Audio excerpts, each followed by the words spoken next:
Ce qu'on veut absolument optimiser dans son PC, c'est souvent la performance. Mais on peut aussi optimiser la taille.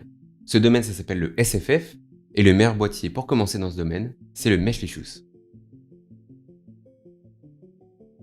À seulement 14,67 litres de volume, on peut mettre énormément de choses dans ce boîtier. Et aujourd'hui, on va voir un exemple de ce que ça pourrait donner. Même si c'est agréable d'avoir un PC plus petit, plus compact et plus optimisé dans la place qu'il occupe, il y a des défauts. Le premier défaut, c'est le prix. Il y a quelque chose qu'on appelle la taxe SFF. Ce que ça veut dire, c'est qu'en fait, les composants qu'on va utiliser pour faire un PC plus petit sont souvent beaucoup plus chers que dans une tour moyenne ou ATX classique. Donc ça veut dire qu'on va être aussi limité dans les choix qu'on va avoir de composants. Il y a d'autres défauts liés au problème de place, c'est qu'on a moins de slots de RAM, moins de slots PCIe, moins de slots NVMe. C'est plus compliqué à monter et c'est plus compliqué à refroidir aussi. Voilà, je préfère préciser ces défauts parce que monter un PC SFF, c'est pas mieux que monter un PC classique. Bon alors pourquoi j'ai choisi le Meshlichus et pourquoi je dis que c'est le meilleur boîtier pour commencer le SFF? En fait, le Meshlichus contre beaucoup des défauts que je viens de vous donner du SFF. Vous pouvez le monter avec des cartes mères ATX ou des alimentations ATX. Vous pouvez le monter avec aussi un water cooling de 240 mm, 280 mm. Vous pouvez le monter avec différents air cooling. Donc au final, on a beaucoup de place, c'est assez facile à monter. Le fait que la carte graphique soit montée à la verticale, ça fait qu'on a une plus petite empreinte aussi, et ça peut être intéressant pour ceux qui veulent avoir leur PC sur leur bureau, et qui n'ont pas un bureau de 2 mètres.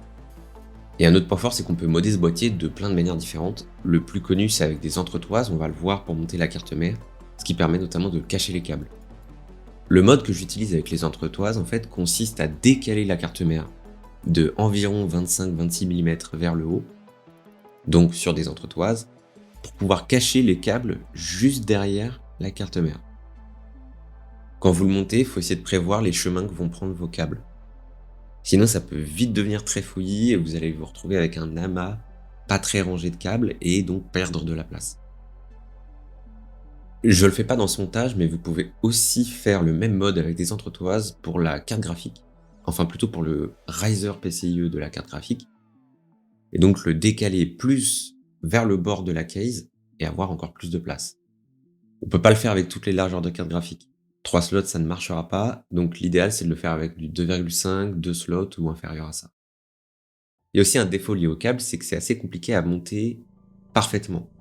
L'ordre de montage devient important et ça peut être serré si vous faites un montage avec une alimentation ATX comme on a ici.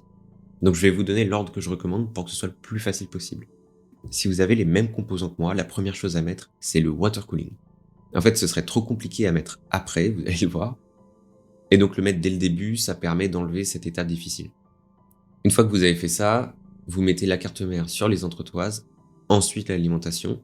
Vous mettez tous vos câbles, y compris ceux de la carte graphique, parce que ce sera compliqué de les mettre après sur l'alimentation, parce qu'on n'a pas beaucoup de place. Et à la fin, vous allez mettre votre carte graphique et fermer votre boîtier.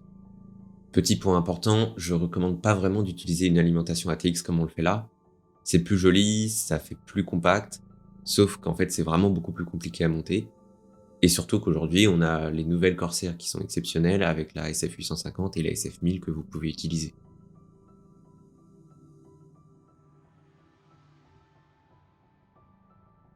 Le SFF, c'est un domaine qui peut faire peur initialement. Entre le prix, la compatibilité des composants avec votre boîtier, le boîtier même que vous allez choisir, ça paraît compliqué et dur à prévoir. Mais avec la flexibilité qu'offre ce boîtier, je trouve que la peur peut être minimisée énormément. Vous avez une compatibilité beaucoup plus grande qu'avec d'autres boîtiers sur les composants que vous pouvez choisir et mettre dans votre PC. Et donc je pense vraiment que c'est la meilleure manière de se lancer dans le SFF. Et pour ceux qui hésitent à monter leur PC eux-mêmes dans un si petit format, n'hésitez pas, la satisfaction d'avoir un PC petit et fait soi-même, choisi avec ses propres composants, est presque inégalée. Surtout qu'une fois que vous l'avez monté, la seule chose qui vous reste à faire, c'est de l'allumer.